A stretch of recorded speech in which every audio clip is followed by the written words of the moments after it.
નમસ્કાર, news of Gandhinagar daily headlines today. યુવાનોમાં અચાનક મોતનું કારણ કોવિડ વેક્સિન નથી, નડ્ડા. રાજકોટમાં ગોપાલ નમકીનની ફેક્ટરીમાં લાગી વિકરાળ આગ, ફાયર સેફટી સામે ફરી ઉઠ્યો સવાલ. કવિશ્રી બોટાદકરની જન્મજયંતિ નિમિત્તે સર્જક સાથે સંવાદ કાર્યક્રમ સંપન્ન. એક પગ પર 12 વર્ષ સુધી તપ કરનારા 110 વર્ષીય સંત બાબા સિયારામ દેવલોક પામ્યા. શ્રદ્ધાળુઓ અંતિમ દર્શન માટે પહોંચ્યા. ભાવનગરની પોદાર ઇન્ટરનેશનલ સ્કૂલને ₹1.80 લાખનો દંડ. જામનગરના સોની વેપારી દંપતી પર મકાનના ભાગના પ્રશ્ને તેના જ ભત્રીજા અને ભત્રીજાની વહુનો હુમલો.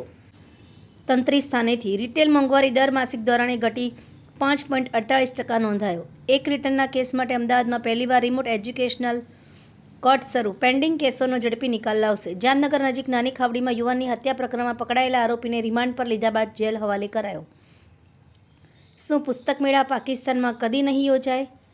વાંચવા જેવો લેખ, જાણવા જેવું ભરત વૈષ્ણવ.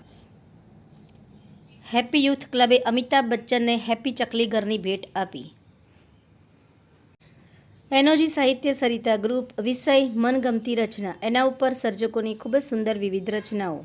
ગુજરાતમાં દિવ્યાંગ વ્યક્તિઓ માટેના કમિશનર શ્રીની કચેરીને રાષ્ટ્રપતિ શ્રીમતી દ્રૌપદી મુર્મુના હસ્તે સર્વશ્રેષ્ઠ રાજ્ય દિવ્યાંગજન આયુક્ત વર્ષ 2024 એવોર્ડ એનાયત.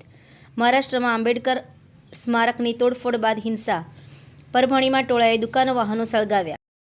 ગુજરાત રાજ્ય યોગ બોર્ડ અને ગાંધીનગર મહાનગરપાલિકાના સંયુક્ત ઉપક્રમે ગાંધીનગર ખાતે શીતકાલીન યોગ શિબિર યોજાઈ. જામનગરમાં કાલાવડ નાકા બહારનો જર્જરિત પુલ ફરી નવો બનાવવા બાબતે વોર્ડ નંબર 12ના કોર્પોરેટરો દ્વારા લડત ચલાવાઈ. વિકાસ પુરુષના દેશમાં 33 લાખ બાળકો કુપોષિત અને વિકાસ મોડલ ગુજરાત ટોપ પર. ડીસા રઘુવંશી દેશી લોહાણા સમાજના નવા વપરાયેલા હોદ્દેદારો. વડાપ્રધાન શ્રી નરેન્દ્રભાઈ મોદીએ વિકસાવેલી સુશાસન પ્રણાલીને રાજ્યમાં ટ્રાન્સપરન્ટ રિક્રુટમેન્ટ પ્રક્રિયાથી વર્તમાન સરકારે આગળ ધપાવી છે. મુખ્યમંત્રી શ્રી. પૂર્વ ધારાસભ્ય પ્રાગજી પટેલ અને મોડિયા પરિવાર દ્વાર જોશીપુરાના પ્રાંગણે દિવ્ય શાકોત્સવ યોજાયો. આભાર. મીનાક્ષી રાવલ, ગાંધીનગર. ન્યૂઝ ઓફ ગાંધીનગર દૈનિક જન ફરિયાદ ન્યૂઝ.